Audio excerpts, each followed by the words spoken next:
కర్కాటక రాశి. ఈ కర్కాటక రాశి వారికి మనకి ఈ వారం రాశి ఫలాలను ప్రొఫెసర్ డాక్టర్ ముల్లపూడి సత్యనారాయణమూర్తిని నేను మీకు తెలియజేస్తున్నాను. మరి చక్కగా ఈ యొక్క కర్కాటక రాశి వారికి గురుబలం చాలా అధికంగా ఉండడం వల్ల మీరు అనుకున్న పనులన్నీ కూడా పూర్తి చేయడం అనేటటువంటివి చేస్తారు. అయితే ఆ పనులు ఒక ట్రిప్‌లో కాకుండా ఒకటికి 2, 3 సార్లు ప్రయత్నించిన తర్వాతే మీకు సీట్లు రావడం అనేటటువంటిది, పనులు అవ్వడం అనేటటువంటివి జరుగుతాయి. అలాగే ఈ యొక్క కర్కాటక రాశి వారి విద్యార్థులు చాలా జాగ్రత్తగా మరి కష్టపడి చదువుతారు. మంచి మార్కులొస్తాయి. విదేశాల్లో సంబంధించి మీకు సీట్లన్నీ కూడా కోరుకున్న చోట్లకు వస్తాయి. రైతులు కమర్షియల్ క్రాప్స్ వేయాల్సినటువంటి అవసరం ఉంది. మరి కూరగాయలు ఇలాంటి బిజినెస్‌లు మీరు చేసుకోవాలా?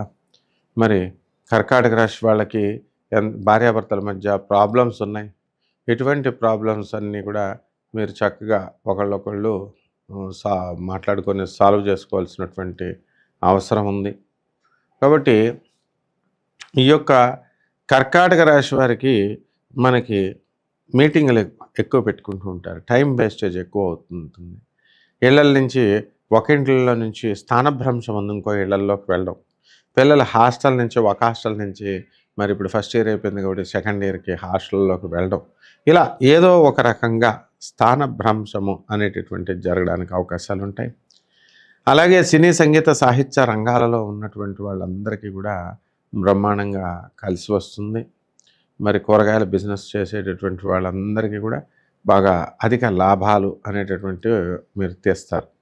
ఇంకా ఈ వారం చాలా బాగుండడానికి, మెరుగైన ఫలితాలు ఇవ్వడం కోసం రెమెడీస్ ఏంటంటే, మనకి శని జపం చేయండి, శని స్తోత్రాలు చదవండి. శనికి కిలోంపావు నల్ల నువ్వుల్ని నల్లని వస్త్రాన్నిచ్చి పేద బ్రాహ్మణులకి శనివారం నాడు ఉదయం 8 గంటలకి దానం చేయండి. అలాగే మనకి దశమహావిద్యల్లో ఒకటైనటువంటి మహాకాళి అమ్మవారి యొక్క హోమాన్ని మీ ఇళ్లల్లో జరిపించుకోవడం ద్వారా బ్రహ్మాండంగా ఉంటుందన్నమాట. శుభమస్తు.